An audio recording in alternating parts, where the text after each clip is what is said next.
Ok, le cerveau. En anglais, on l'appelle the brain. Mais que se passe-t-il lorsque vous prenez le mot brain et que vous le combinez avec un autre mot? Eh bien, c'est ce qu'on va voir aujourd'hui. Prenez par exemple le mot brainstorm. Vous avez le mot brain, le cerveau, et storm, qui est une tempête. Et donc avec ces deux mots, vous aurez a brainstorm, une tempête de cerveau.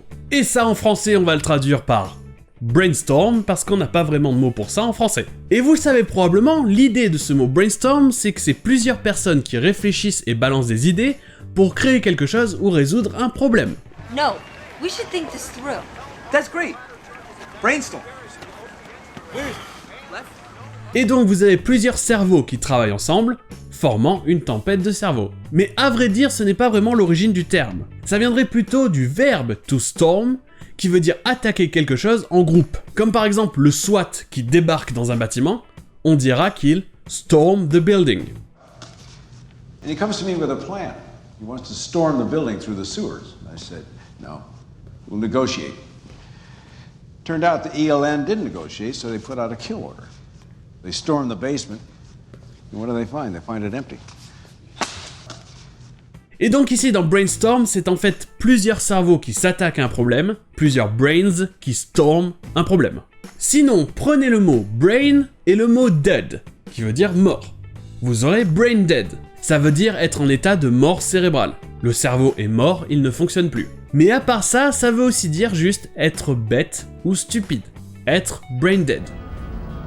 Distract them. I will contact Lord Sidious.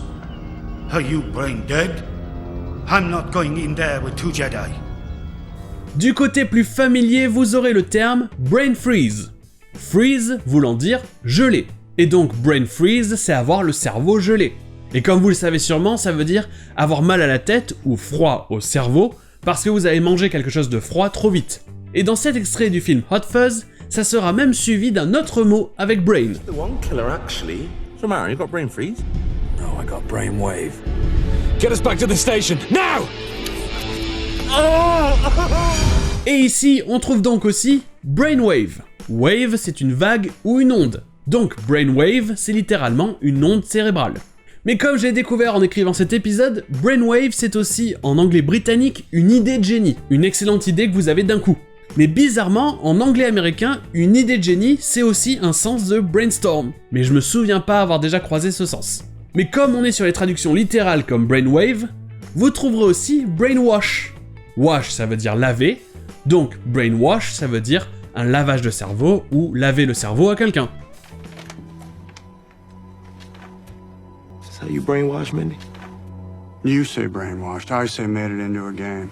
God is playing. Mais la raison pour laquelle je parle de ça aujourd'hui, c'est que j'ai croisé quelqu'un sur un jeu qui avait le pseudo extraordinaire Brainfart. Fart, c'est un P. Donc, Brainfart, c'est un P de cerveau. Bien sûr, c'est un mot très familier. C'est un de ces moments où vous parlez de quelque chose et d'un coup vous avez un blanc. Vous avez oublié quelque chose ou alors vous savez plus où vous en êtes. C'est comme si votre cerveau avait pété. En clair, avait bugué. Et je n'ai pas d'extrait à mettre ici parce que c'est un mot qui est vraiment pas courant. Mais je tenais à en parler parce que ça prouve une chose, en anglais, tout est possible. Brainfart. Et sur ce, je vous dis, à demain!